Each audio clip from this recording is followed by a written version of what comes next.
In Cedar Bay, restaurant owner David Harrison banned all veterans after a confrontation with a drunk patron. The next morning, 200 Marines peacefully surrounded his business in protest. What started as one man's inherited trauma from his abusive Vietnam veteran father would become a community-wide reckoning about service, sacrifice, and healing that transformed an entire town. Before we jump back in, tell us where you're tuning in from, and if this story touches you, make sure you're subscribed, because tomorrow I've saved something extra special for you. The dinner rush at Harrison's family restaurant rolled in like clockwork every Friday evening, bringing with it the familiar symphony of clinking silverware, murmured conversations, and the steady rhythm of a business that had fed Cedar Bay for 3 generations. Dave Harrison moved through the dining room with practiced efficiency, his eyes scanning tables with the automatic precision of a man who'd grown up between these walls. But tonight, something gnawed at him. The restaurant buzzed with its usual mix of locals, fishermen still smelling of salt spray, families celebrating the end of another school week, elderly couples sharing their weekly date night. Yet Dave's attention kept drifting to the growing number of uniforms scattered throughout his dining room. Marines from the nearby base, their crew cuts and crisp posture marking them as clearly as their desert camouflage utilities. "Table 12 needs their check," called Jenny, one of his longtime waitresses, brushing past with a loaded tray. Her son had graduated from the local high school last year and shipped out to boot camp 3 months ago. Dave knew this because she'd mentioned it approximately 50 times, each reference setting his teeth on edge. He forced a nod, but his jaw remained tight. The familiar weight of suppressed anger sat heavy in his chest, the same feeling that had lived there since he was a boy, watching his father stumble through the front door of their house, reeking of whiskey and rage. Different uniform, same damage, he thought, watching a young Marine laugh at something his girlfriend said. The sound scraped against Dave's nerves like fingernails on glass. "Dad, you're doing that thing again." Eleanor's voice cut through his, a brooding.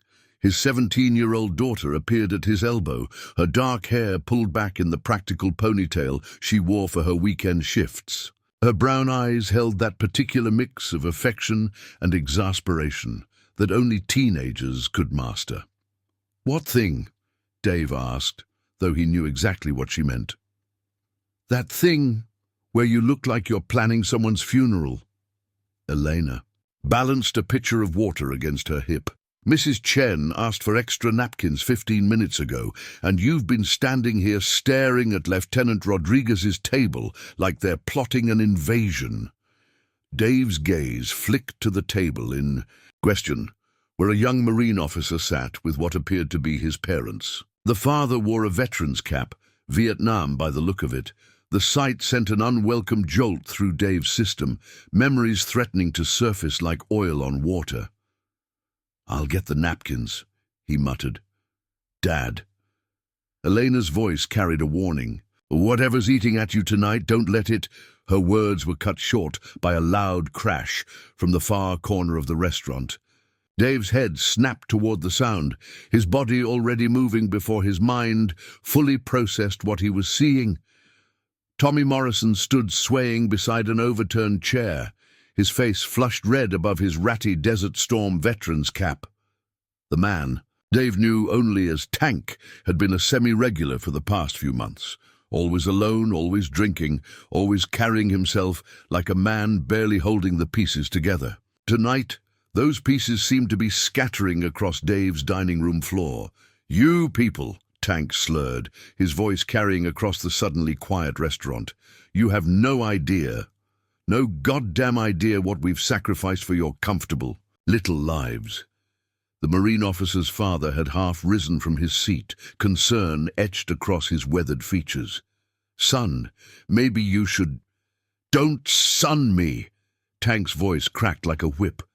"I lost my best friend to an IED in Fallujah, while you people sat here eating your fancy dinners and complaining about gas prices. Rodriguez over there—" He gestured wildly toward the Marine's table.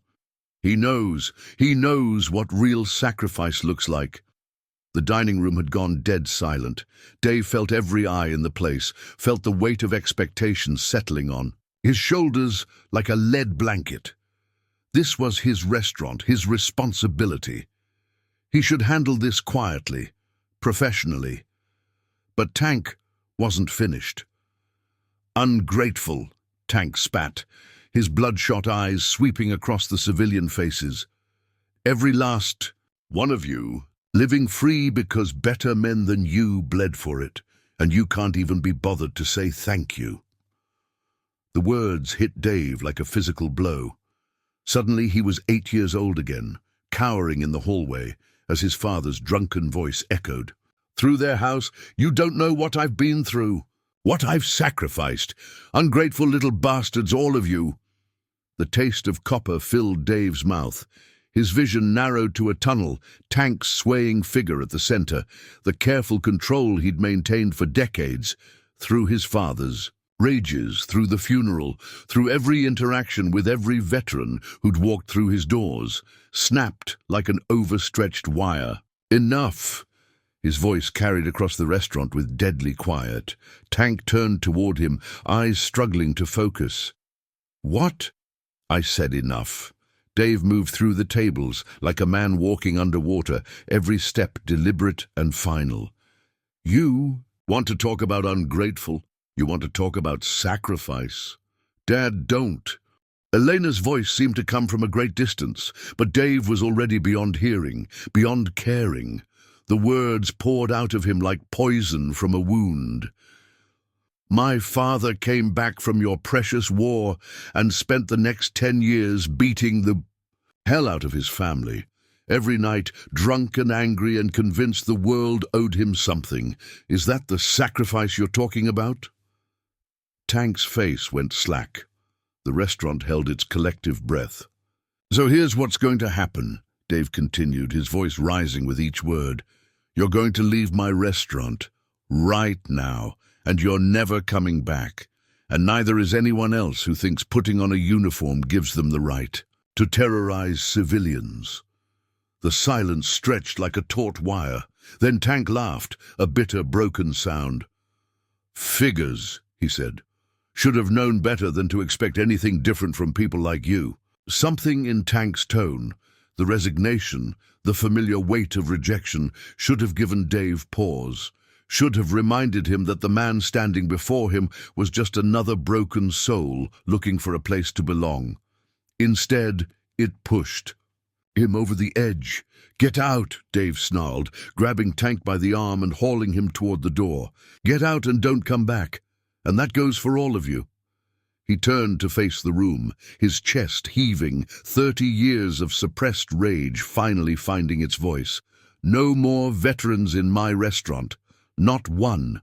You want to drink and feel sorry for yourselves. Do it somewhere else.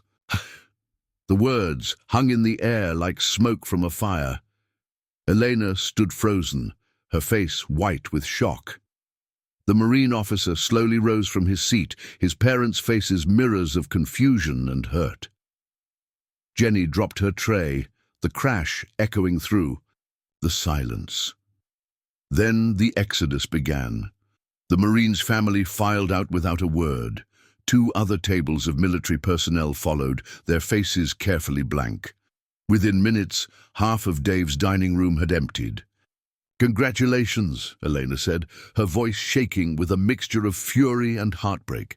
30 years of building bridges in this community, and you just burned them all down in 30 seconds.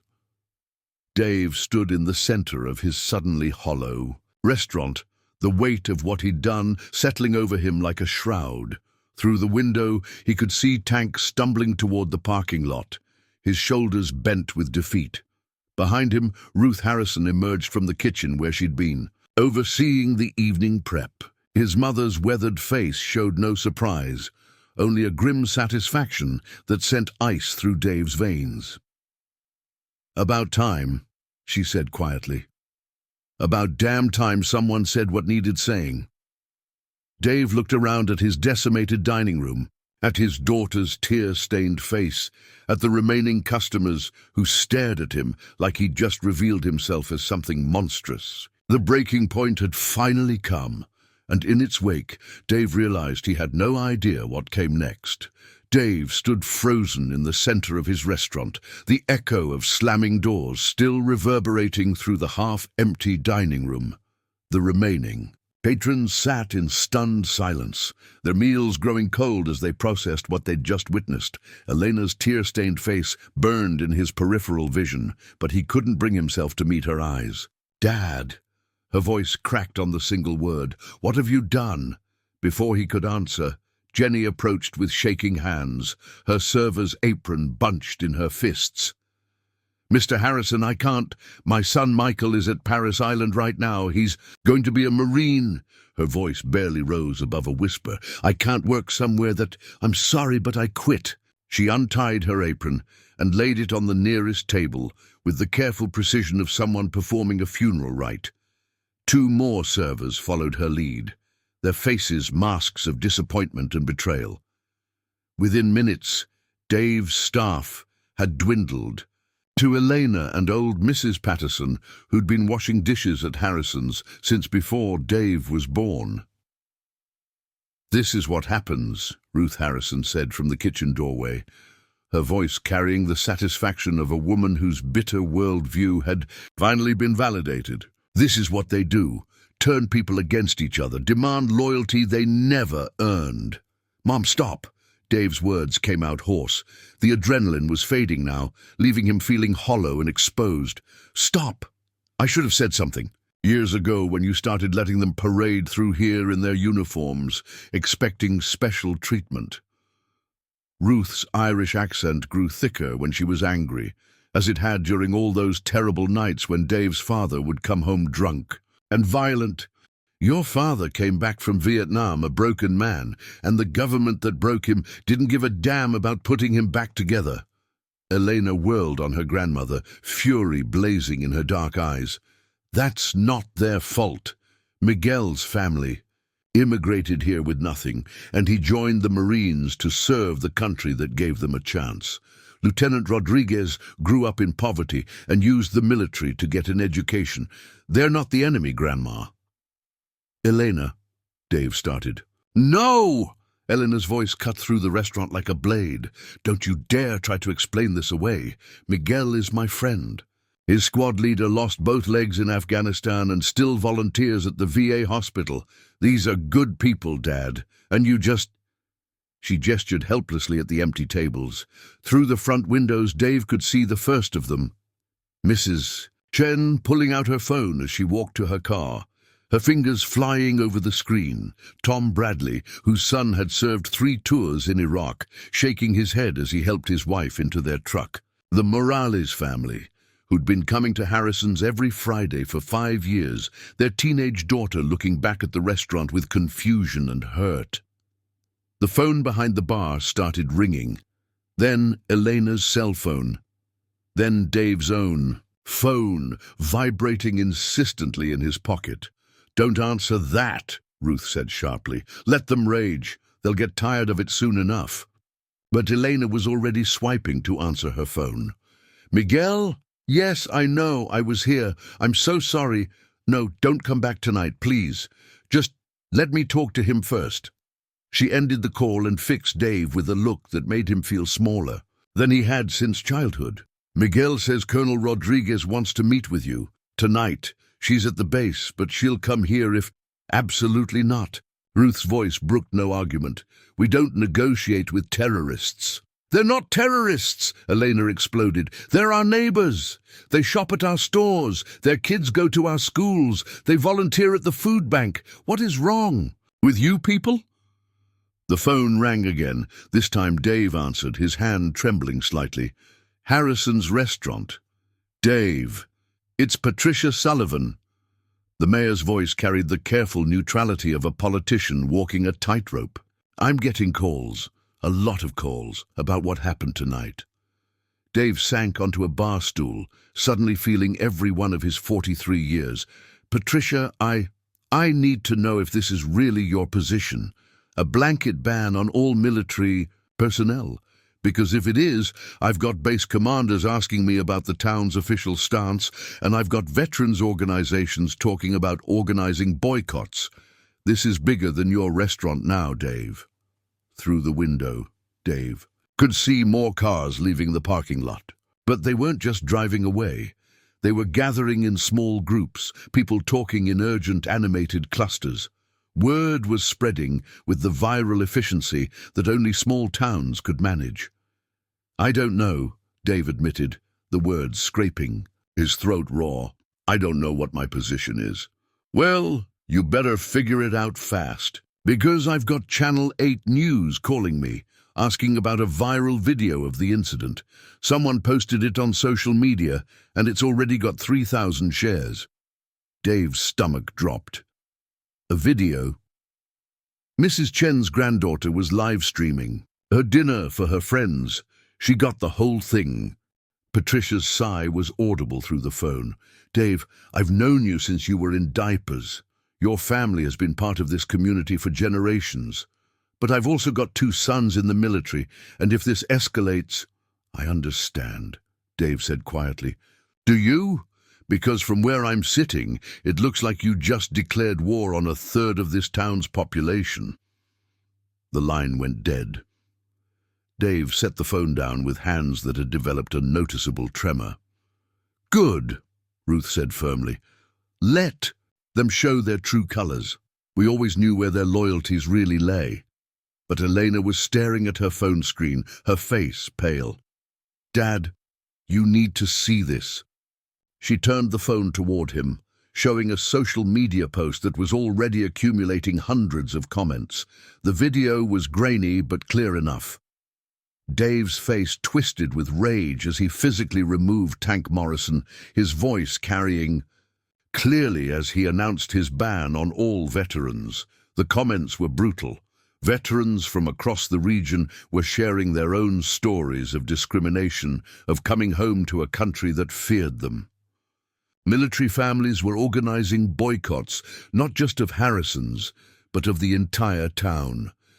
But mixed in with the anger were other voices, people sharing their own traumatic encounters with troubled veterans, stories of domestic violence and untreated PTSD that echoed Dave's own childhood too closely for comfort. This is getting out of control, Elena whispered. Dave looked around his restaurant, his inheritance, his life's work, his family's legacy. Half the tables sat empty, abandoned meals growing cold under the warm lights. The familiar comfort of the place had been replaced by something else, the heavy weight of consequences spreading outward like ripples on a disturbed pond. Outside, he could see Tank Morrison sitting in his battered Honda Civic, talking on his phone. Even from a distance, Dave could see the man's shoulders shaking. I need some air, Dave said, moving toward the back door. Where are you going? Elena called after him. Dave paused in the doorway, looking back at the wreckage of his evening. I don't know, he said honestly. I really don't know. As he stepped into the cool night air, the sound of more car doors slamming echoed across the parking lot. The ripples were becoming waves, and Dave was beginning to understand that he'd started something he had no idea how to stop.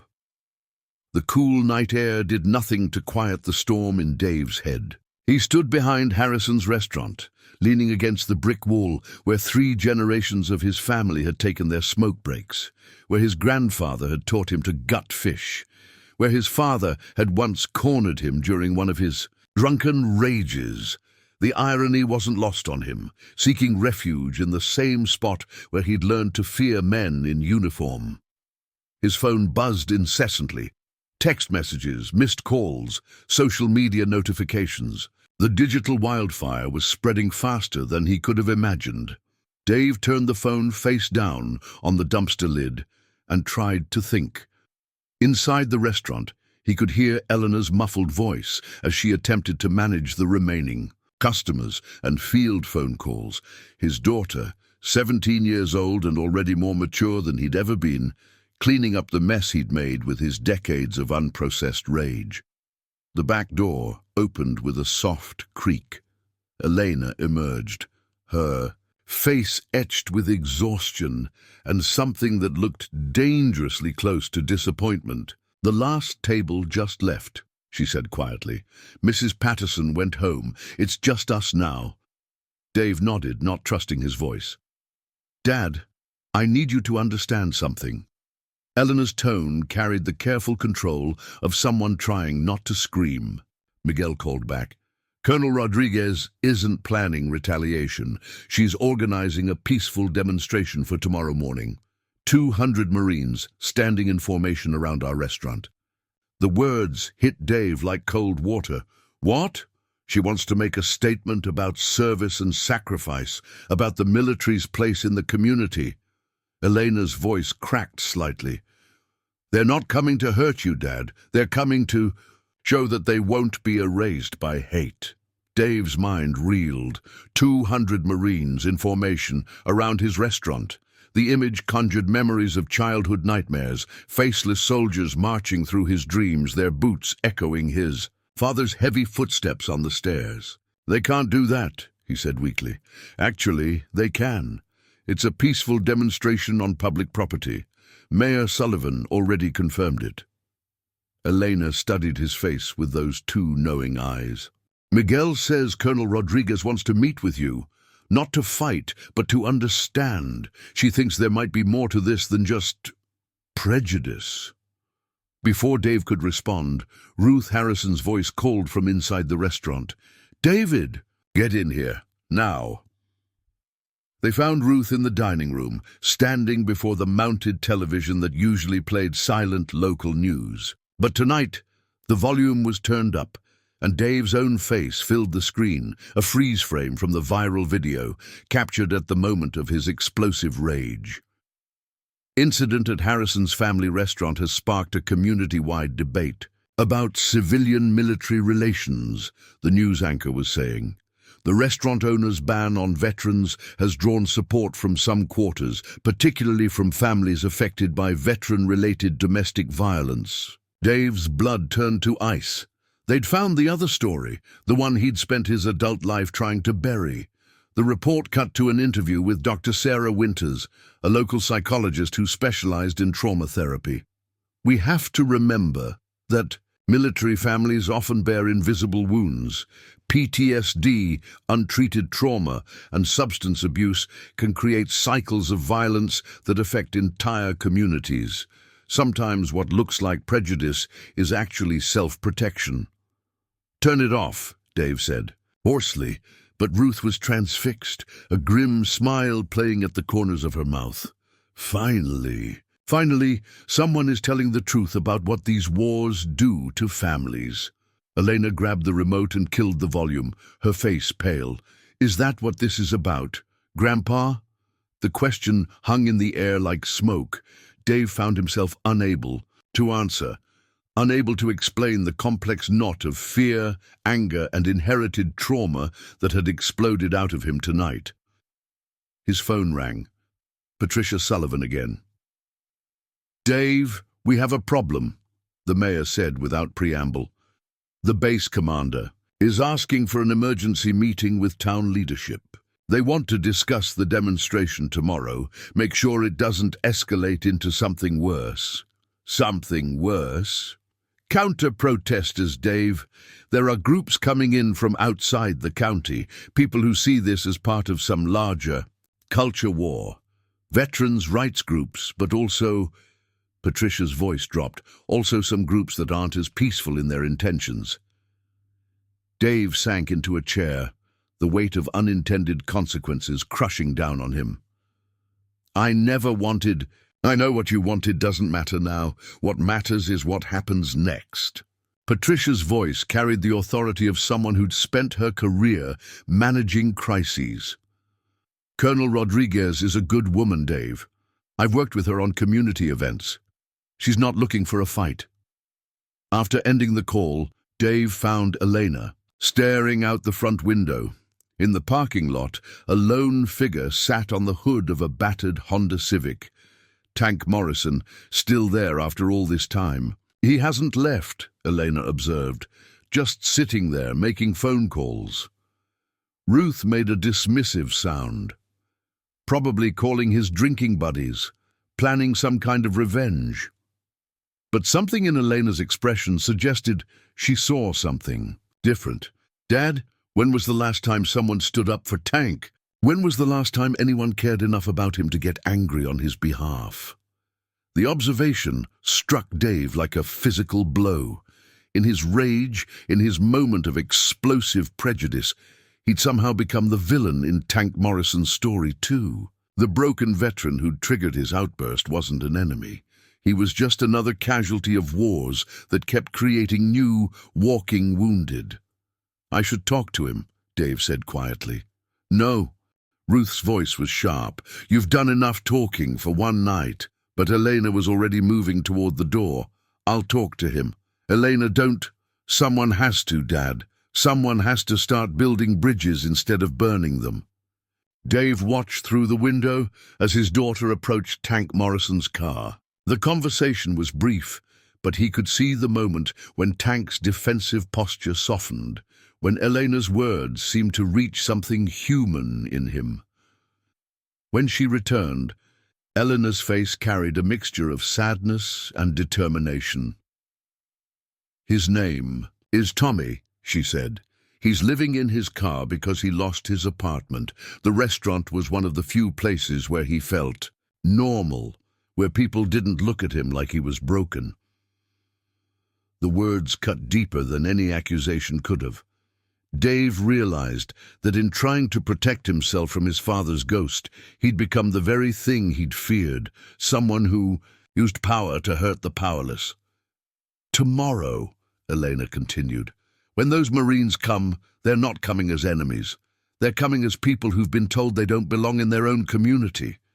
And somewhere in that formation will be men and women just as broken as Tommy, just as broken as Grandpa was."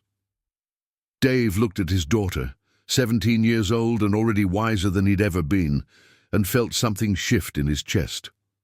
The anger was still there, the fear was still there, but alongside them was something new, the possibility that he'd been wrong about everything. Outside, Tommy Morrison's car finally pulled out of the parking lot, its taillights disappearing into the night.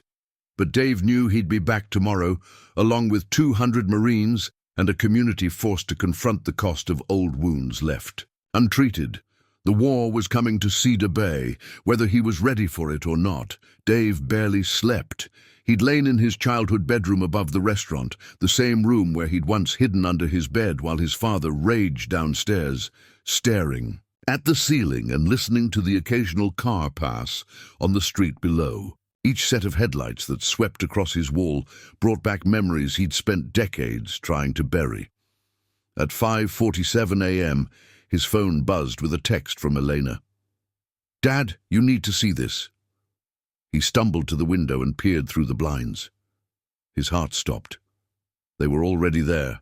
200 Marines stood in perfect formation around Harrison's restaurant, their dress blue uniforms sharp against the grey dawn. They'd arrived with military precision, no noise, no fanfare, just the quiet efficiency of a well-executed operation.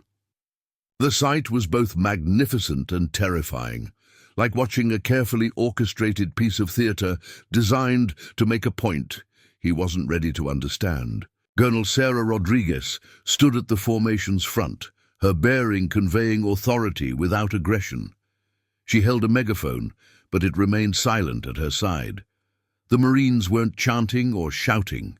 They simply stood, their presence, speaking volumes about discipline, respect, and quiet dignity. Dave's hands shook as he pulled on yesterday's clothes. The man in the mirror looked haggard, older than his 43 years, like someone who'd aged a decade overnight. Ruth emerged from her room across the hall, fully dressed despite the early hour. "They think this intimidates us," she said, her voice carrying the bitter satisfaction of someone whose worst expectations had been confirmed. "Military always thinks overwhelming force solves everything." But looking down at the peaceful assembly, Dave struggled to see intimidation. The Marines stood with their hands clasped behind their backs, their faces respectful rather than threatening. Several held small signs: service before self, honor our community, veterans are your neighbors. This isn't intimidation, Mom, Dave said quietly. This is... He couldn't finish the sentence because he didn't know what it was. A protest? A demonstration? A teaching moment?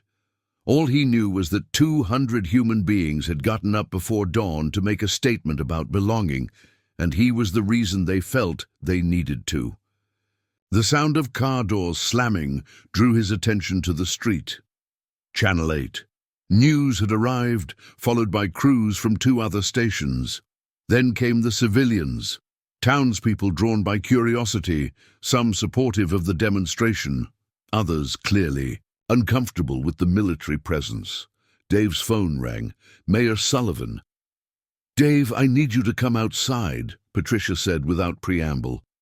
"Colonel Rodriguez wants to address you directly, but she's requested that you come to her rather than the other way around. It's a gesture of respect, acknowledging that this is your property. I can't..." "Yes, you can, and you will, because every minute this standoff continues, the media gets more interested, and this story gets bigger. Right now, this is about one restaurant owner and one base commander having a conversation. If this escalates, it becomes about civilian-military relations across the entire region." Dave closed his eyes. Through the window, he could see Elena standing near the restaurant's front door, her face tight with anxiety.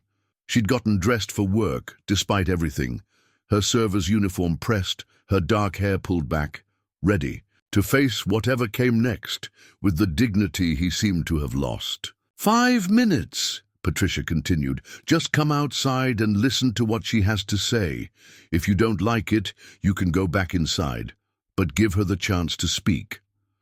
Dave ended the call and made his way downstairs. Ruth followed, muttering about capitulation and weakness, but he barely heard her. His focus had narrowed to the simple act of putting one foot in front of the other. The restaurant's dining room looked strange in the early morning light, empty chairs stacked on tables like the aftermath of a celebration that had ended badly. Through the front windows, he could see the Marines clearly now, young faces, old faces, all wearing the same expression of disciplined patience. Elena met him at the front door. "Dad, I know this looks overwhelming, but Miguel texted me. He's out there, 3rd row back. He says Colonel Rodriguez just wants to understand what happened. She's not here to make you look bad." "Your friend Miguel has no business being part of this," Ruth said sharply. "This is exactly what they do, use children to manipulate emotions." Eleanor whirled on her grandmother with a fury that reminded Dave painfully of himself the night before. "Miguel is my friend. He's 18 years old, barely older than me, and he chose to serve his country. How does that make him the enemy?" "Because they always find a way to take what matters most," Ruth shot back. "They took your grandfather's. Mine left him broken and violent. They'll take Miguel too, mark my words. Preparing and narrating this story took us a lot of time, so if you are enjoying it, subscribe to our channel. It means a lot to us. Now back to the story." Dave saw the pain flash across Elena's face and realized that his mother's bitterness had been poisoning his daughter's relationship with her friend. The cycle of inherited trauma was playing out in real time, and he was the one perpetuating. "It'd be enough," he said quietly. Both women looked at him in surprise. "I'm going outside," Dave continued. "Not because anyone's forcing me, but because..." He struggled for the words. "Because Elena's right. Miguel is just a kid. And those Marines out there, they're somebody's children too." Ruth's face hardened. "David, if you do this, if you give them legitimacy, then what, Mom? Then I might have to face the fact that Dad's problems weren't caused by the military, that maybe his trauma was real, but his choices were his own." The words hung in the air like a challenge, 30 years in the making. Ruth's mouth opened and closed soundlessly, her worldview cracking just enough to let doubt seep in. Dave moved. toward the front door, his heart hammering against his ribs. Through the glass, he could see Colonel Rodriguez watching him with calm, intelligent eyes. She raised her megaphone as he stepped outside, but her voice, when it came, was respectful, rather than commanding. "Mr. Harrison," she said, her words carrying clearly in the morning air, "my name is Colonel Sarah Rodriguez. I'd like to speak with you if you're willing." Dave stood on his own doorstep, facing 200 Marines, and a community that was watching to see what kind of man he really was. Behind him, he felt Elena's presence like a warm hand on his shoulder, silently encouraging him to choose courage over fear. "I'm listening," he said, his voice barely carrying beyond the first. Few rows of Marines, but it was enough. Colonel Rodriguez lowered her megaphone and took a single step forward, closing the distance between them with the careful precision of someone extending a hand across a chasm. The real conversation was about to begin. The distance between Dave and Colonel Rodriguez felt both infinite and non-existent. She stood perhaps 20 feet away, but the weight of 200 Marines at her back, the growing crowd of townspeople and the rolling cameras made it feel like they were separated by an ocean of expectation. "Mr. Harrison," Colonel Rodriguez said, her voice carrying without the megaphone now, "I'd like to speak with you privately, if that's acceptable. Inside your restaurant." Dave's mouth went dry. The idea of bringing her inside, bringing the uniform, the authority, the representation of everything he'd spent his life fearing, into his family's sanctuary felt like inviting a ghost to dinner. "That's not necessary," Ruth called from behind him, her voice sharp with protective anger. "You can say whatever you need to say right here where everyone can hear it." But Colonel Rodriguez's eyes never left Dave's face. "This isn't about making a public statement, Mrs. Harrison. This is about understanding, and some conversations require privacy, to be honest." Elena stepped up beside her father, her presence both supportive and challenging. "Dad, she's right. Whatever this is really about, it's not going to get solved by shouting at each other in a parking lot." Dave looked at the Marines standing in perfect formation. Their discipline was impressive, but it was their faces that struck him. Young and old, different ethnicities, different backgrounds, all united by something he'd spent his life refusing to understand. In the third row, he spotted a face that could only be Miguel Santos, Elena's friend, barely older than his daughter, looking nervous but determined. "5 minutes," Dave said finally. Colonel Rodriguez nodded and dismissed her formation with a hand signal. The Marines didn't disperse, but they relaxed into a more casual stance, some sitting on the curb, others talking quietly among themselves. The gesture transformed them from an intimidating military presence into what they actually were: neighbors, community members, people who shopped at the local grocery store and attended town council meetings. Dave unlocked the restaurant's front door, his hands trembling slightly. The familiar smell of coffee and yesterday's bread wrapped around him like a security blanket. But today, it felt different, contaminated somehow by the events of the previous night. Elena followed them inside, along with someone Dave hadn't noticed before, an older black man with kind eyes and the quiet bearing of someone accustomed to being the calm voice in chaos. He moved with the careful precision of someone who'd seen enough conflict to know when to speak and when to listen. "This is James Washington," Colonel Rodriguez said by way of introduction. "Retired Navy medic. He's been helping with veteran services in the community." Doc Washington nodded respectfully to Dave, but something in his expression suggested recognition. "Mr. Harrison, I knew your father." The words hit Dave like a physical blow. The restaurant seemed to tilt sideways, the familiar surroundings, suddenly foreign and threatening. "You what?" "Vietnam 1st Infantry Division. We served together for about 8 months before." Doc's voice trailed off, but his meaning was clear. "Before he came home broken," Dave said bitterly. Before he came home carrying wounds that nobody knew how to heal, Doc corrected gently. There's a difference, son. Colonel Rodriguez gestured toward a table, and they sat in an awkward circle. Eleanor remained standing near the kitchen door, positioned to hear everything while giving the adults their space. Mr. Harrison, Colonel Rodriguez began, I want you to know that I'm not here to punish you for what happened last night. I'm here because I think there's more to this story than a restaurant owner who suddenly decided he doesn't like veterans. Dave's defensive wall slammed up immediately. You don't know anything about my story. You're right, I don't. But I know what it looks like when someone's fighting ghosts instead of people. Colonel Rodriguez leaned forward slightly, her voice taking on a more personal tone. I grew up in East L.A. My father was a mechanic who worked 3 jobs to keep us fed. I joined the Marines because it was my only shot at college, at a different life. But I've lost soldiers under my command. Good people who died because I made the wrong call at the wrong moment. She paused, her composed exterior cracking slightly. Those ghosts follow me everywhere, Mr. Harrison. They whisper that I'm not worthy of the uniform I wear, that every success I've had came at the cost of better people's lives.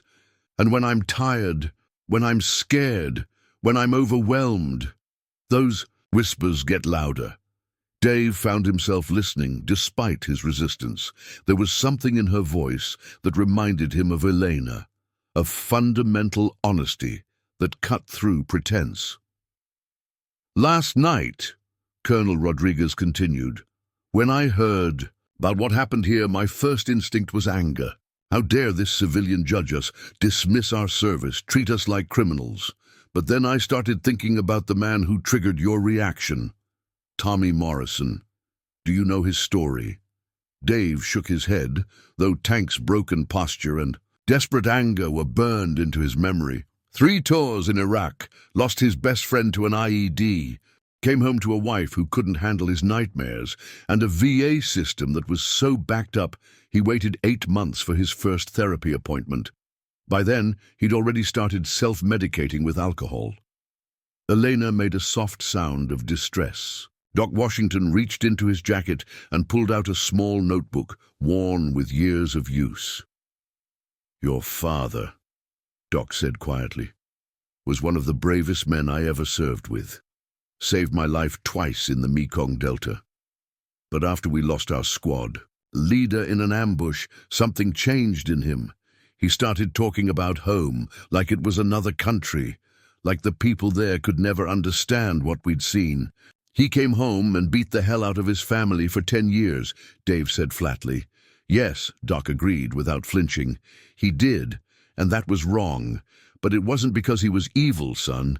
It was because he was sick, and nobody, not the VA, not the community, not even his family, knew how to help him get well. The restaurant fell silent except for the distant hum of the refrigerator and the muffled sounds of the crowd outside. Dave felt something shifting in his chest, a loosening of the tight knot of anger he'd carried for so long. I don't know how to separate the man from the monster, Dave admitted, his voice barely above a whisper. Elena stepped forward then, her young face serious but compassionate. Maybe that's not your job, Dad. Maybe your job is just to stop letting the monster win.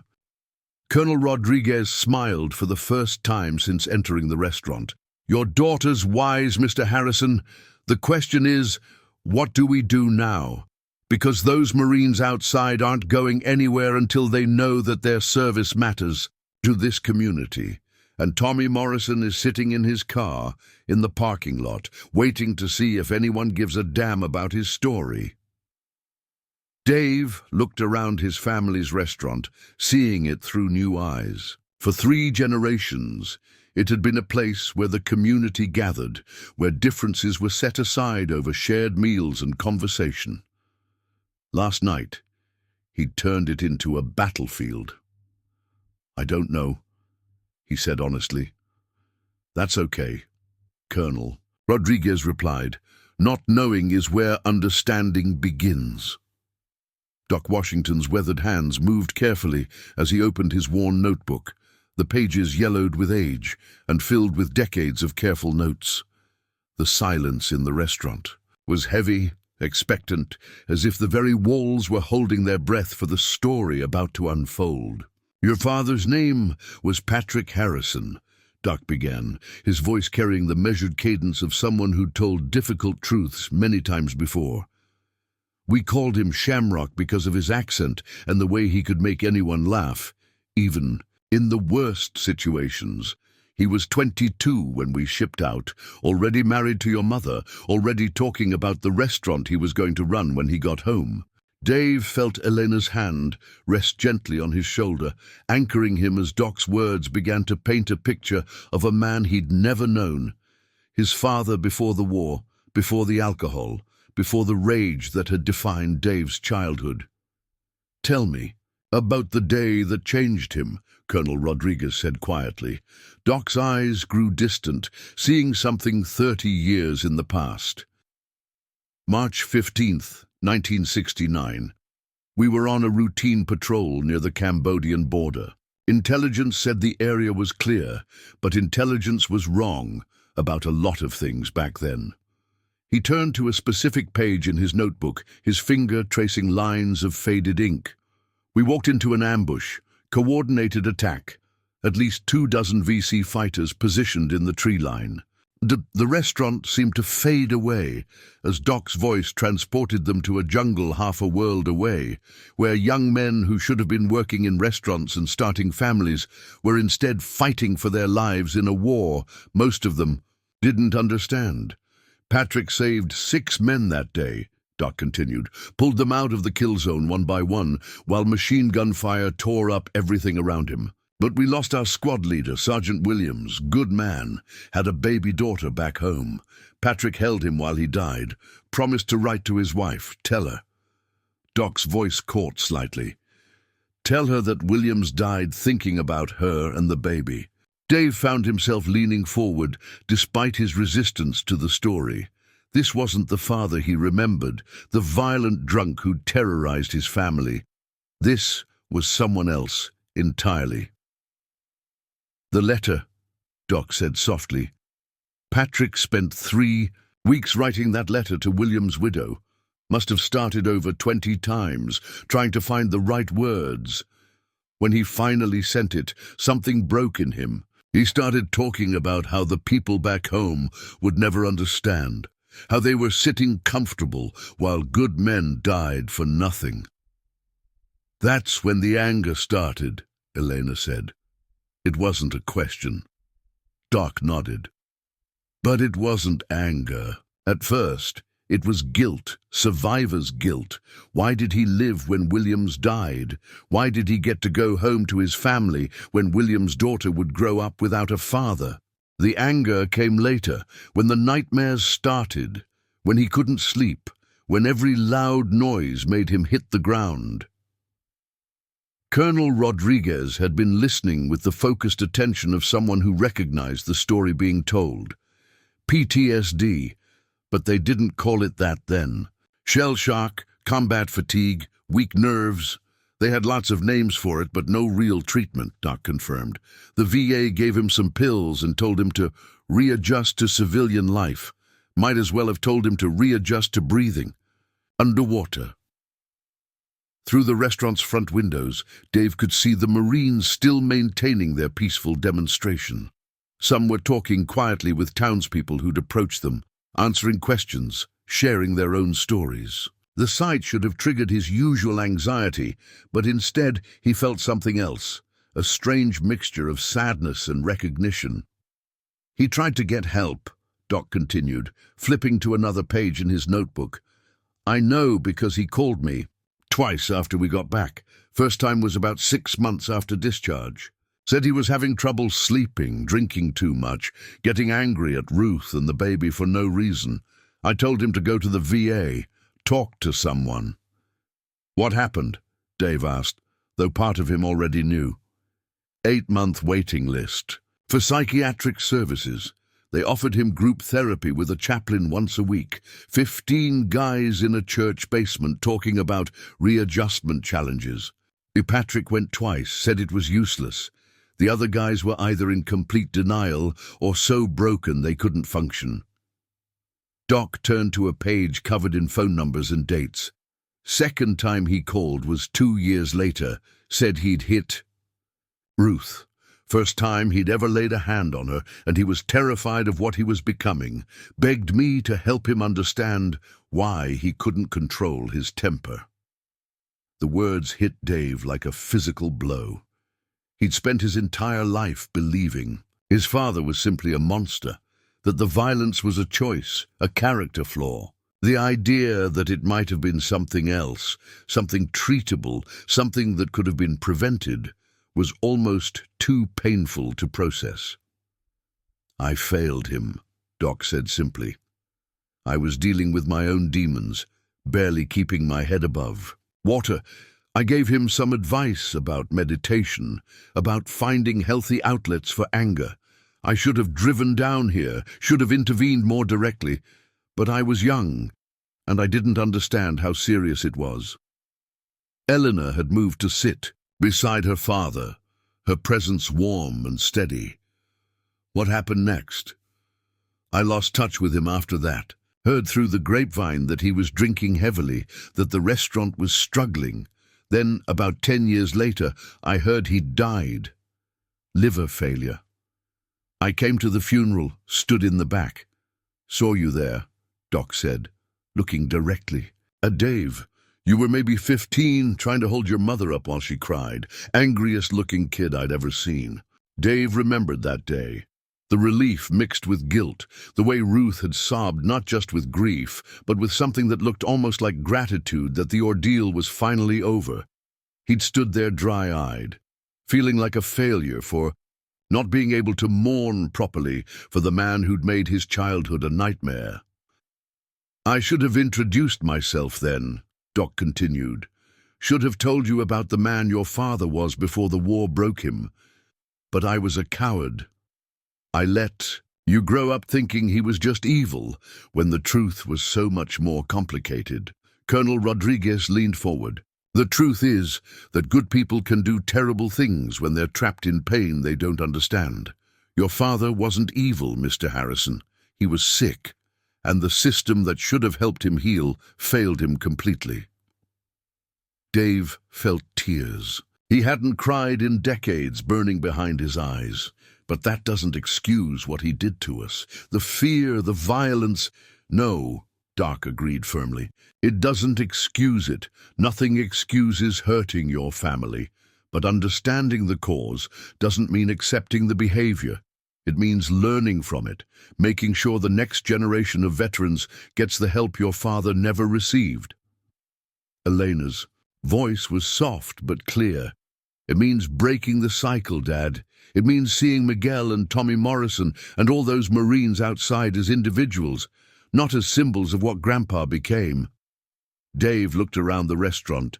His inheritance, his burden, his responsibility. For the first time in his life, he began to understand that his father's story wasn't just about one broken veteran. It was about a system that failed, a community that didn't know how to help, and a family that inherited trauma they never should have had to carry. Tommy Morrison, he said quietly. Is he getting help now? Colonel Rodriguez smiled grimly. He's on another waiting list, but we're working on it. The Marines don't abandon their own, Mr. Harrison. Not anymore. The weight of Doc Washington's revelations settled over Dave like a heavy blanket, smothering the anger that had sustained him for so long and leaving something raw and uncertain in its place. Outside, the Marines maintained their silent vigil, but their presence no longer felt like a threat. It felt like a question, waiting for an answer. Colonel Rodriguez closed her notebook and studied Dave's face with the careful attention of someone trained to read people in crisis situations. Mr. Harrison, I know this is a lot to process, but those Marines outside have been standing there for 3 hours. They deserve to know where we go from here. Dave stood abruptly, the chair scraping against the floor with a harsh sound that made Elena flinch. He walked to the front window, looking out at the formation of uniforms that had once represented everything he feared. Now they looked different, younger, more human, more like the broken boy his father had been before the war destroyed him. "I need air," he said, moving toward the back door. "Dad, wait," Elena started. "Let him go," Doc said gently. "Some revelations need time to settle." Dave stepped into the alley behind the restaurant, the same space where he'd sought refuge the night before. But this time, he wasn't alone. Tommy Morrison sat on an overturned milk crate, smoking a cigarette, with hands that shook slightly. He looked up as Dave emerged, his bloodshot eyes wary but not hostile. "Figured you'd come back here eventually," Tommy said, his voice hoarse from the previous night's shouting. "Always did like this spot. Quiet, away from the stairs." Dave studied the man who'd triggered his explosive outburst. In the harsh light of day, Tommy looked smaller, more fragile. His desert storm cap was faded, his clothes clean but worn. This wasn't a monster. This was just another casualty. "I owe you an apology," Dave said quietly. Tommy laughed, but there was no humor in it. For what? For finally saying what everyone thinks, that we're all damaged goods, better kept at arm's length? For making you the target of anger that had nothing to do with you? Dave sat down on the concrete step, bringing himself to Tommy's eye level. "Doc Washington just told me about my father, about Vietnam, about what really happened to him." Tommy's expression shifted, curiosity replacing defensiveness. "Your old man was military?" "Vietnam. Came home broken. Spent the next 10 years taking it out on his family." Dave's voice caught. "I spent my whole life blaming the uniform, instead of understanding the man wearing it." They sat in silence for a moment, two men carrying different versions of the same wound. A siren wailed somewhere in the distance, and Tommy's body tensed instinctively, his eyes scanning for threats that existed only in his memory. "You see that?" Tommy said, noticing Dave's observation. 18 months since I've been in combat, and I still can't hear a siren without thinking incoming mortars. Brain's supposed to be smarter than that, right? Supposed to know the difference between Cedar Bay and Fallujah. "How do you live with it?" Dave asked. Tommy took a long drag from his cigarette. "Some days better than others. Some days I don't drink. Some days I remember that my buddy Jake died, so other people could have better lives, not so I could waste mine feeling sorry for myself." He flicked ash onto the pavement. "But some days, like yesterday, the pain gets bigger than the purpose, and I end up making an ass of myself in public." Dave thought about his own pain, 30 years of carrying his father's ghost, 30 years of letting fear make his decisions. "Doc Washington said my father tried to get help, that the system failed him. The system's better now. Not perfect, but better." Tommy stubbed out his cigarette. "Colonel Rodriguez got me into a support group, helped me apply for housing assistance. First person in months to treat me like I'm worth saving." The back door opened, and Elena emerged carrying 2 cups of coffee. She handed one to each man without a word, then sat down on the step beside her father. "The Marines are asking questions," she said quietly. "Not demanding answers, just wondering what happens next." Dave sipped his coffee and tried to organize thoughts that felt like scattered puzzle pieces. His father's story, Tommy's story, his own daughter's disappointment, the community watching and waiting for leadership that felt beyond his capability. "Elena," he said finally, "when you talk to Miguel, what do you see? Not the uniform, but the person." Elena's face softened. "I see someone who joined the Marines because his family came here with nothing, and he wanted to serve the country that gave them a chance. I see someone who volunteers at the homeless shelter on weekends and sends half his pay home to help his little sister go to college." She paused. I see someone who's proud to serve, but scared he might not be good enough, strong enough, brave, enough to live up to the uniform.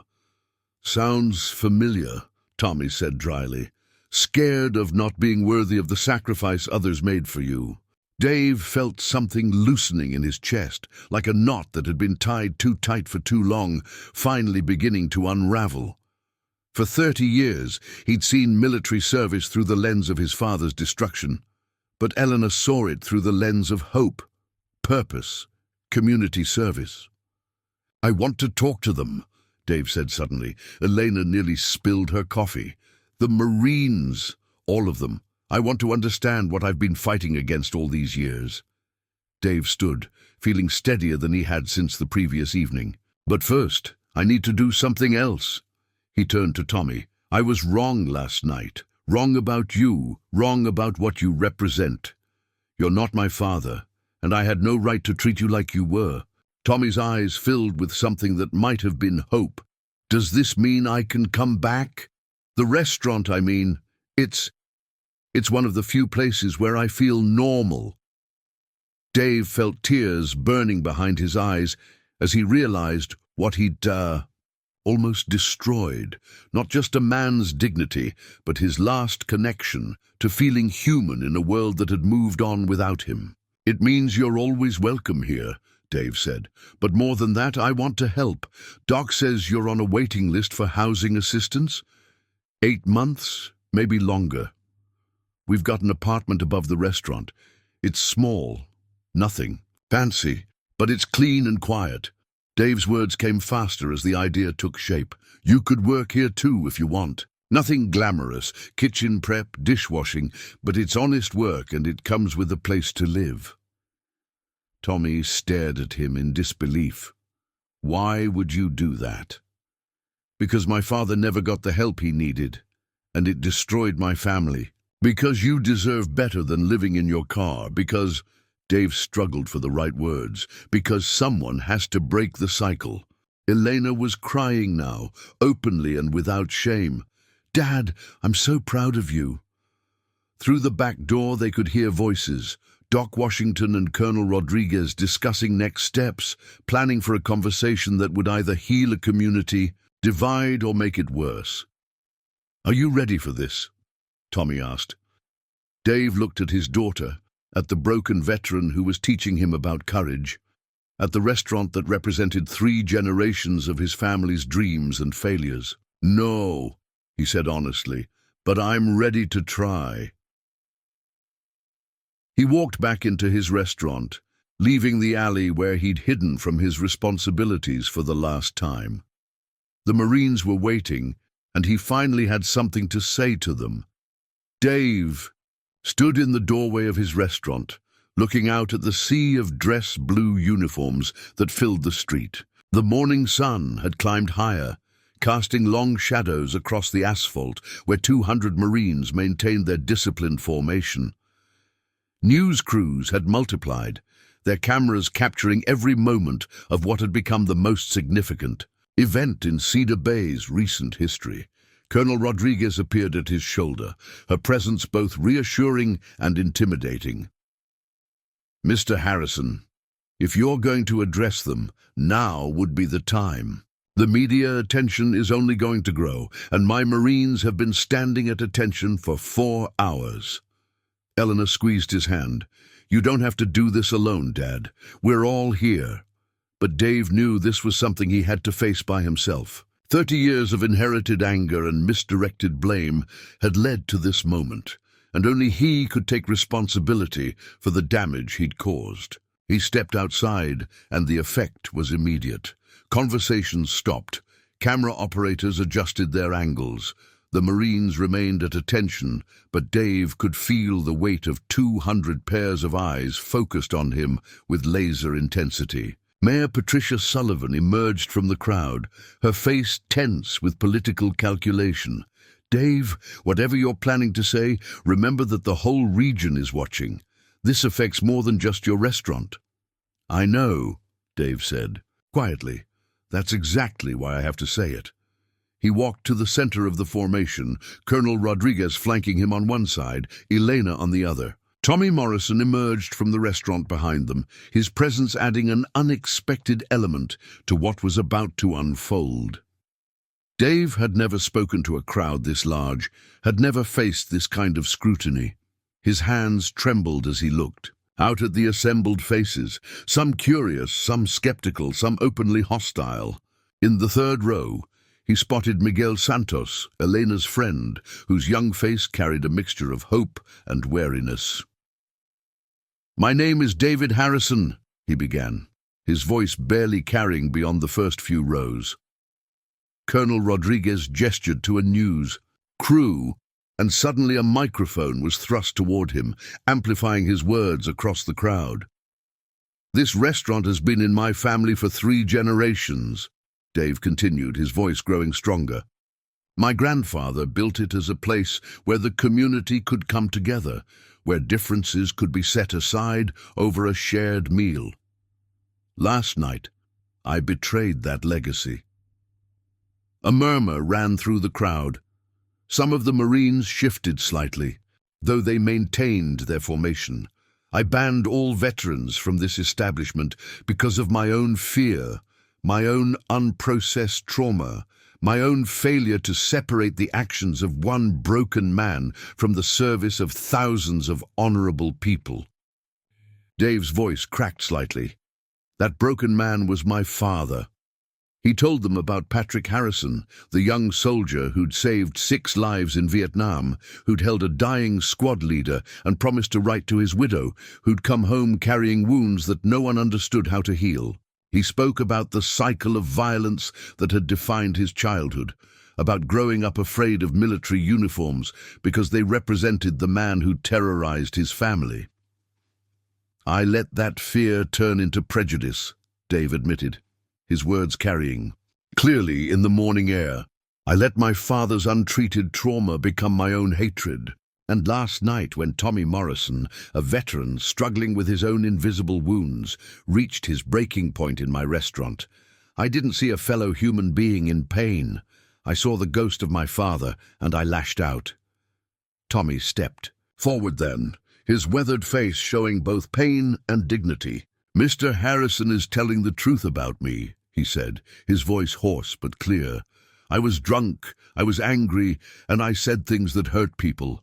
But I wasn't angry at civilians. I was angry at myself, at a system that sent me to war and then didn't know what to do with me when I came home broken." Eleanor moved closer to her father, her young voice carrying clearly as she addressed the crowd. "My dad made a terrible mistake last night, but he's not the only one carrying generational trauma in this community. How many of us have inherited fear, anger, or prejudice from our parents and grandparents? How many of us have let old wounds infect new relationships?" Colonel Rodriguez stepped forward, her bearing commanding immediate attention. "Mr. Harrison, on behalf of the Marines under my command and veterans throughout this region, I want to thank you for your honesty. It takes courage to admit when we're wrong, especially in front of cameras and crowds." She turned to address the formation. "This demonstration was never about punishment or retaliation. It was about visibility, about reminding this community that we are your neighbors, your family members, your fellow citizens. We serve not because we're separate from you, but because we are part of you." Dave felt tears streaming down his face as he faced the Marines directly. "I'm formally lifting the ban on veterans in my restaurant. More than that, I'm asking for your help. Help me understand what military service really means. Help me learn how to support veterans instead of fearing them. Help me break the cycle that started with my father's untreated trauma." A young Marine in the front row, barely older than Elena, raised her hand slightly. Colonel Rodriguez nodded permission. "Sir," the Marine said, her voice clear and professional, "what about the veterans who are struggling right now? The ones who might make mistakes like Mr. Morrison did?" It was Tommy who answered. "They need what I needed, someone to see past the mistakes to the person underneath. Someone to offer help instead of judgment. Someone to remember that we didn't choose to come home broken. Dave looked around at the crowd. Marines, civilians, media, town officials, all waiting to see what would emerge from this moment of crisis and honesty. "I'm establishing a fund," he announced, the decision forming as he spoke. 20% of Harrison's restaurant profits will go toward veteran services in this community. Housing assistance, mental health support, job training, whatever our local veterans need to rebuild their lives. The formation of Marines began to shift, their rigid attention softening into something more human. Several were crying openly, their emotional walls finally safe to lower. Colonel Rodriguez extended her hand to Dave, and he shook it firmly as cameras flashed around them. "This is how communities heal," she said, her voice carrying to the crowd. "Not through demands or ultimatums, but through understanding, accountability, and the courage to do better." Elena hugged her father tightly as the Marines began to disperse. Their peaceful demonstration concluded with dignity intact. Around them, townspeople approached individual Marines, beginning conversations that should have happened years ago. The immediate crisis was over, but Dave understood that the real work was just beginning. 3 weeks after the demonstration, Dave stood in the same spot where he'd faced 200 Marines and confessed his failures to the world. Now, instead of military formations, the street hosted the weekly farmers' market, with vendors selling fresh produce and homemade crafts. The transformation felt symbolic. Conflict replaced by community, division by commerce and conversation. But rebuilding trust, Dave had learned, was far more complex than a single moment of public accountability. Inside Harrison's restaurant, the lunch rush moved with familiar efficiency, though the staff looked different than it had a month ago.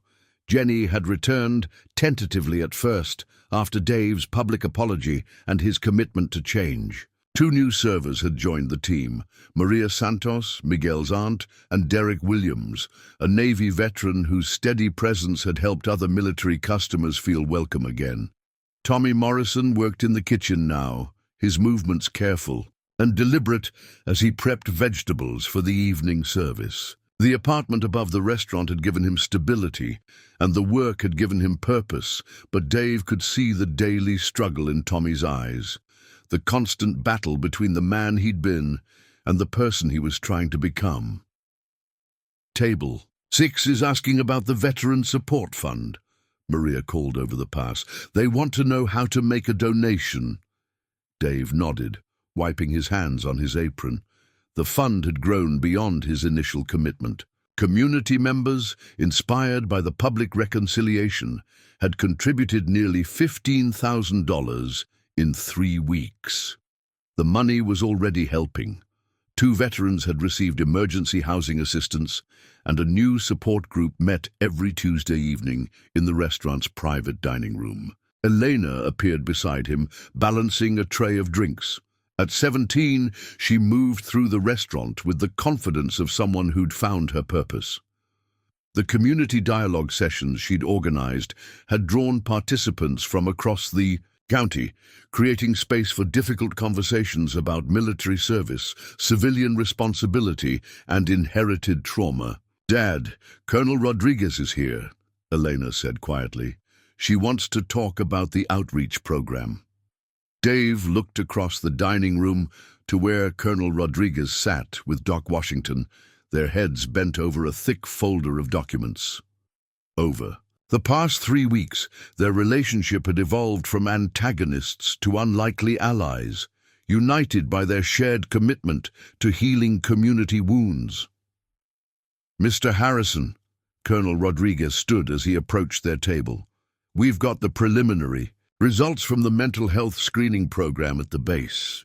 Doc Washington opened the folder, revealing pages of charts and statistics.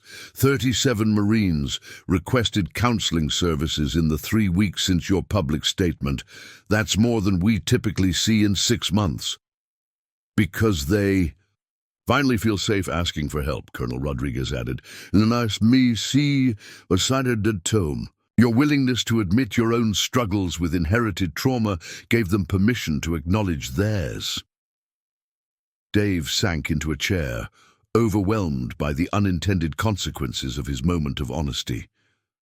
I never meant for your pain. To help other people heal. Doc interrupted gently. Son, that's how healing works. Someone has to be brave enough to break the silence, to say the things that everyone's thinking, but no one wants to admit. Through the restaurant's front window, Dave could see Miguel Santos walking with Elena's friend Sarah, their hands intertwined as they headed toward the high school. The sight would have triggered his anxiety a month ago.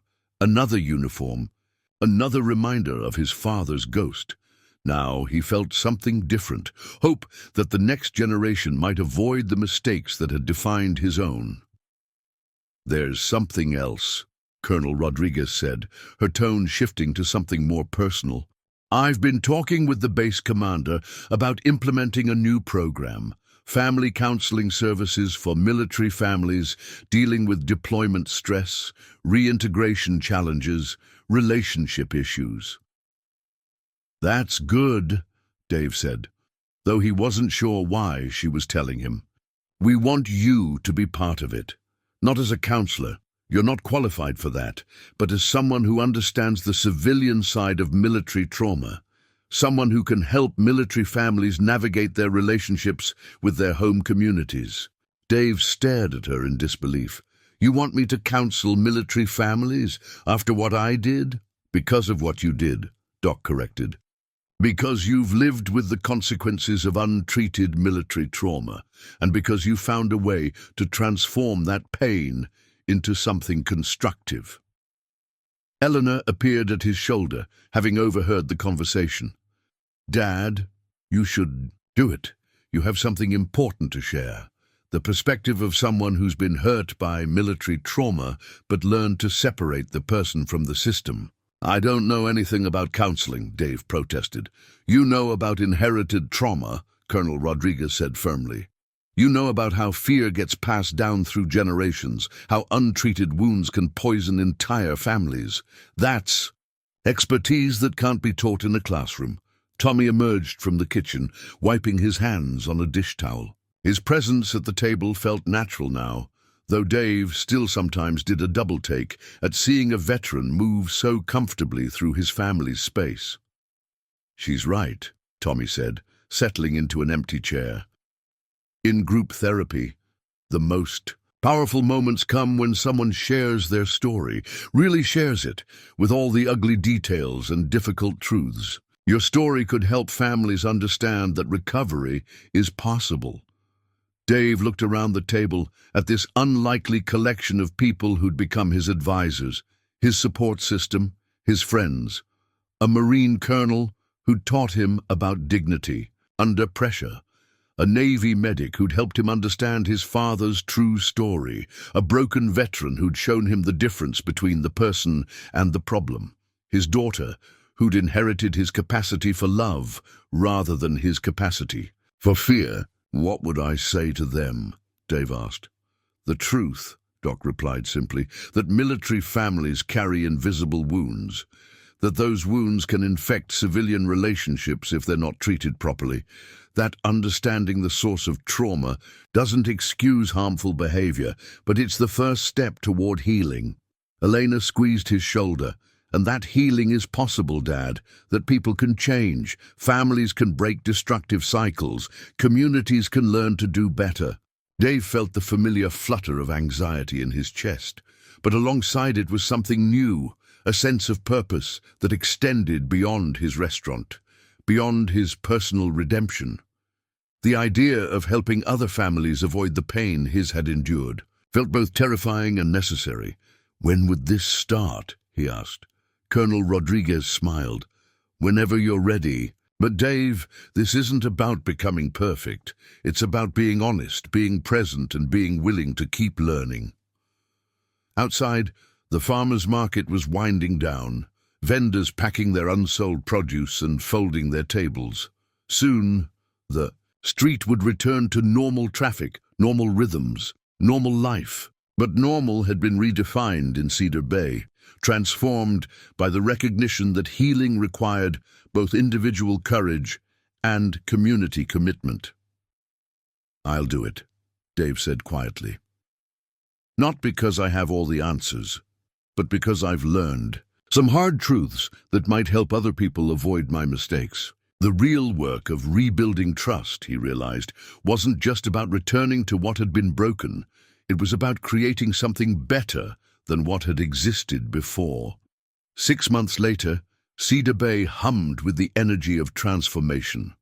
The morning of the first annual Military-Civilian Unity Day dawned crisp and clear, with vendors setting up booths along Main Street and volunteers hanging banners between lampposts. At the center of it all stood Harrison's restaurant, its doors thrown wide open, transformed from a symbol of division into the heart of community reconciliation. Dave moved through the restaurant with practiced efficiency, but today felt different from the controlled chaos of a normal service. Today, the dining room buzzed with Marines setting up displays alongside civilian volunteers, creating an atmosphere that would have been unimaginable just months ago. The sight of uniforms working beside townspeople no longer triggered his flight response. Instead, it filled him with something approaching pride. "Dad, the sound system is ready," Elena called from the makeshift stage they'd erected in the restaurant's main dining room. At 18 now, she moved with the confidence of someone who'd found her calling. Her acceptance to Georgetown's School of Foreign Service had surprised no one. Her decision to defer for a year to help establish the community healing programs had surprised everyone. "Miguel's squad is here with the honor guard," she continued, gesturing toward the front entrance, where a group of young Marines stood at ease, their dress blues immaculate despite the early hour. Dave watched Miguel Santos, now a lance corporal, coordinate with his fellow Marines, with the easy authority of someone who'd grown into his responsibilities. The scared 18-year-old who'd participated in the demonstration had matured into a confident leader, and his relationship with Elena had deepened into something that looked suspiciously like love. "Mr. Harrison," Colonel Rodriguez appeared. At his elbow, her normally crisp uniform adorned with a small ribbon pin that read Unity Day Coordinator. "The base commander wanted me to thank you personally for hosting this event. 23 other communities have reached out asking how to implement similar programs." Dave felt a flutter of disbelief. "They want to copy what we did here?" "They want to copy what you started here," she corrected. "The family counseling program has helped 47 military families in the past 6 months. The Veteran Support Fund has provided housing assistance to 12 veterans and emergency support to 31 others.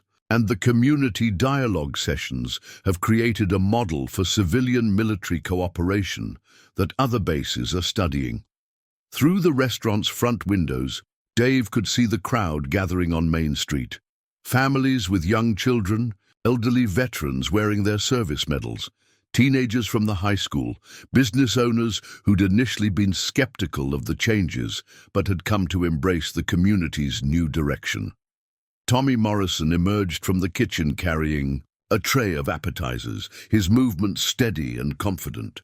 The transformation in Tommy had been perhaps the most remarkable of all.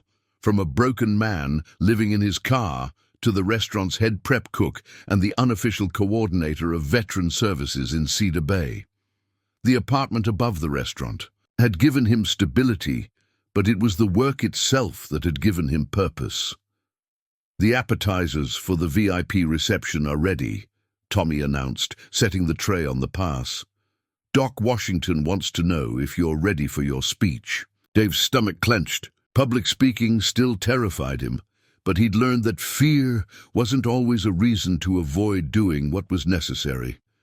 The keynote address he'd prepared focused on breaking generational cycles of trauma, a message that had evolved from his personal journey into something larger, something that resonated beyond military families to anyone carrying inherited pain.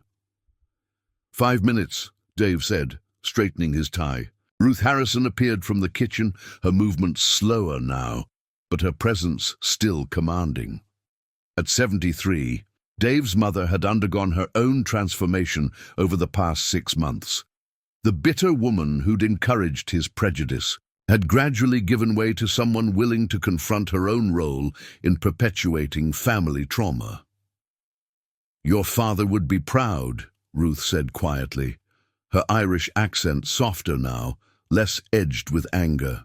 "Not of what he became, but of what you've made from his brokenness." The words hit Dave like a benediction. For 30 years, he'd feared becoming his father. Now he understood that the real choice was what to do with the pain that had been passed down to him. "Mrs. Harrison," Elena approached her grandmother with a manila folder. "The scholarship applications are ready for your review." Ruth had surprised everyone by volunteering to coordinate the Patrick Harrison Memorial Scholarship, a fund that provided educational assistance to children of veterans dealing with PTSD. Her intimate knowledge of military trauma's impact on families had made her an unexpectedly effective advocate. "How many applications this year?" Ruth asked. 37 from across the region," Eleanor replied. "We'll be able to fund 12 full scholarships." Doc Washington appeared in the doorway, his presence still carrying the quiet authority that had made him such an effective mediator. "Dave, it's time." The walk to the makeshift stage felt both eternal and instantaneous. The crowd had grown to several hundred people, their faces reflecting the demographic diversity that had become Cedar Bay's new identity. Marines stood beside civilian families. Veterans shared stories with community members who'd never understood military service. Teenagers asked respectful questions of elderly soldiers who'd fought in wars their grandparents barely remembered. Dave took the microphone with hands that no longer trembled, looking out at faces that had once represented everything he feared and now symbolized everything he hoped for. "6 months ago," he began, his voice carrying clearly across the crowd, "I stood in front of 200 Marines and confessed that I'd let my father's untreated trauma become my own prejudice. Today, I want to talk about what we've learned since then, about the difference between inheriting pain and choosing to transform it." He spoke about Patrick Harrison, the young soldier who'd saved lives in Vietnam, who'd come home carrying invisible wounds that no one knew how to heal. He talked about the cycle of trauma that had defined his childhood and how understanding his father's story had finally allowed him to separate the man from the monster. "But this isn't just about military families," Dave continued. "This is about recognizing that we all carry wounds passed down from previous generations. The question isn't whether we'll inherit pain. The question is what we'll do with it." Elena stepped forward as he concluded, her voice clear and confident as she addressed the crowd. "Today, we're not just celebrating one community's journey toward healing. We're establishing a tradition that says Cedar Bay chooses understanding over fear, connection over division, hope over inherited despair." The applause that followed felt like more than approval. It felt like commitment, like a community promising to hold itself accountable to the better angels of its nature. As the formal program concluded and the crowd dispersed into smaller groups for food and conversation, Dave found himself standing with Colonel Rodriguez, watching Marines and civilians share stories, laughter, and the simple human connection that had been missing for too long. "This is what victory looks like," Colonel Rodriguez said quietly. "Not the dramatic moment of reconciliation, but the sustained commitment to keep choosing connection over division." Dave nodded, watching Elena and Miguel work together to coordinate the afternoon activities, their partnership a living symbol of the bridges that could be built when fear gave way to understanding. The work would continue tomorrow and the day after that, and for all the days to come. But today, Cedar Bay had proven that communities could heal, that cycles could be broken, and that the courage to change could create traditions worth passing. down to the next generation. In the end, that was legacy enough for any family, any community, any life. Up next, you've got two more standout stories right on your screen. If this one hit the mark, you won't want to pass these up. Just click and check them out. And don't forget to subscribe and turn on the notification bell so you don't miss any upload from us.